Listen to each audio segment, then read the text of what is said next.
na repatriacki pociąg.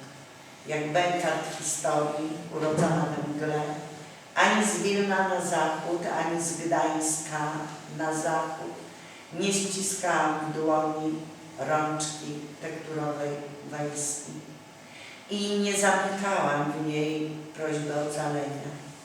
Nie modliłam się do Matki Boskiej Ostrobrańskiej. Nie pakowałam niczego chaotycznie, byle jak. Rzeczy zbędnych nie zabierałam przypadkiem.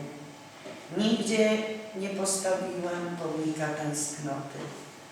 W Nowej Wilejce nieskończony dom nie ukrywa mych dziecięcych wspomnień, żadnej szmacianej lalki, drewnianej kołyski. Nie zakopałam w ogrodzie złotego pierścionka. Nie posadziłam jabłoni niewinną ręką. Nigdzie mnie tam nie było. Wśród korzeni mogił i nie pękło mi serce.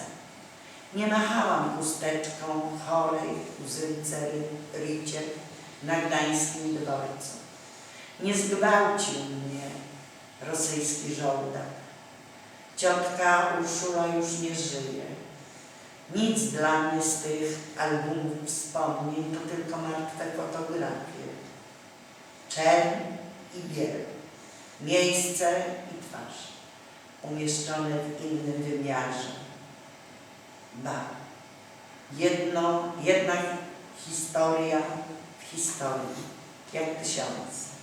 Moja szmaciana lalka w Wejherowie na strychu spłonęła w czasie zwykłego pożaru, razem z nabożnie przechowywanym mundurem akowskim taty i kolejnym praniu, wykrochmalonym kompletem pościeli. W oknie z widokiem na płaczącą wierzbę spędziłam swoje dziecięce marzenia, kiedy ulica zmieniała swe nazwy. Generała Halera, Świerczewskiego i znowu Halera.